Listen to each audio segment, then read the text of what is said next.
You ever wonder what a 15-second viral video and, say, a 3-hour Hollywood blockbuster actually have in common? Well, it's a powerful 3-step blueprint that can turn pretty much any idea into something you just can't look away from. So today, we're going to pull back the curtain on that very process, the universal structure of video production.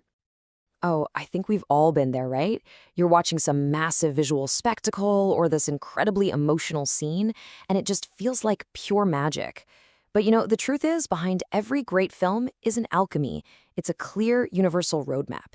It's a process that takes a simple thought and turns it into something unforgettable. And that's exactly what we're going to walk through right now. And here it is. It's surprisingly simple, really. The entire journey breaks down into this classic 3-act structure. First, you've got pre-production. That's the blueprint phase. Then comes production, which is the actual shoot. And finally, you have post-production, where everything gets assembled and polished. This is the path from an idea on a napkin to the final thing you see on screen. So let's kick things off with Act 1, the blueprint, or as it's known in the biz, pre-production. Now, this might be the least glamorous part of the whole process, but it is, without a doubt, the most important. This is where the foundation for the entire project gets meticulously built long before a single camera ever starts rolling. And when I say foundation, I mean the scope of this phase is just massive. We're not just talking about writing a script, oh no. It's creating storyboards for every single shot, crunching the numbers for the budget, casting the actors, finding the perfect locations, and designing the entire look and feel of the world. Every detail is planned out here, because you want to solve problems on paper where it's cheap, not on set where it gets really expensive. And that's exactly why you'll hear industry vets say things just like this, that thorough pre-production is the #1 most important factor for success. See, good planning isn't just helpful, it's what stops chaos from breaking out on set, it keeps the budget from spiraling out of control, and it actually frees up the creative team to focus on their performance, because all the tough questions, they've already been answered. Okay, so with that rock-solid blueprint in place, we get to move into Act 2, the shoot. This is production. This is the part everybody pictures when they think of filmmaking. The cameras, the lights, the director yelling action. This is where the plan is finally brought to life. But filming is so much more than just pointing a camera and hitting the record button. Filmmakers are actually using a really sophisticated visual language.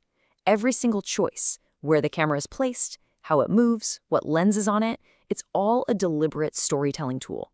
It's all designed to guide your emotions and how you understand the story. Just take camera angles, for instance. A low angle where you're looking up at a character immediately makes them feel powerful, maybe heroic or even a little intimidating. But if you flip that and switch to a high angle where you're looking down on them, they instantly seem vulnerable, small, helpless. The angle itself is making a statement about power. Trust me, you'll start noticing this everywhere now. Or think about how the camera moves. A dolly shot physically moves the entire camera closer to a subject. It changes our relationship with them. It feels like we're stepping right into their personal space. A zoom, on the other hand, well, that just magnifies the image. It's more like using a pair of binoculars. You see more detail, sure, but your actual physical perspective never changes. And that choice often boils down to the type of lens you use. A prime lens, it has a fixed view. That forces the filmmaker to physically move the camera to change the shot, which often creates this more deliberate, grounded feeling. A zoom lens, though, offers convenience. It lets you reframe super quickly without moving an inch. It's a classic trade-off, really, between artistic intention and just pure practical flexibility on a busy set. And that brings us to our final act, post-production, or as I like to call it, the assembly. The shoot's over, and now you're left with just mountains of raw footage and sound files. This is the stage where it all gets organized, edited, and woven together to forge the final film. Now, to really get how this assembly works on a technical level, it helps to think of a digital video file as a storybook. To understand it, there are 2 key parts you gotta know: the language the story is actually written in, and the cover that's holding it all together.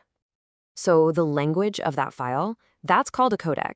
And essentially, it's just a set of rules for compressing or, squishing all that massive video and audio data into a file size that's actually manageable. One of the most common languages you'll see out there is H.264, which is famous for being incredibly efficient. And that book cover, well, that's the container. This is the actual file that holds everything together: the compressed video, the audio, any subtitles, all in one neat little package. The file extension, like .mp4 or .mov, that's what tells you what kind of container you're dealing with. And of course, different containers are used for different jobs. An MP4 is kind of like a universal paperback book. It's perfect for sharing on the web. An MOV file is more like a high-quality hardcover, really common in professional Apple workflows. And then you have something like an MXF. That's the heavy-duty textbook, built for the really tough demands of television and cinema. And finally, the film gets its last coat of polish through color. This is really a two-step process. First up is color correction, and that's the science part, making sure the lighting and colors are technically accurate and consistent from one shot to the next. Then comes color grading, and that's the art. This is where you manipulate colors to create a specific mood, like making a scene feel cold and blue, or maybe warm and nostalgic. So, we've walked through the whole thing, the blueprint, the shoot, and the assembly. But why is this three-act process so darn important? Well, it all comes down to this really powerful, kind of counterintuitive idea. Structure is what creates freedom. See, this structure isn't a set of rigid rules that's there to limit creativity. It's the exact opposite. It's a reliable framework that handles all the logistical chaos so that the director, the actors, and the artists can pour all their energy into what they do best, being creative. It's the system that allows a simple idea to grow and flourish into a powerful, compelling story. So, this process is the foundation. It gives you the map to get from a blank page to a finished film. The only question left is, what story are you going to tell with it? Thanks for watching.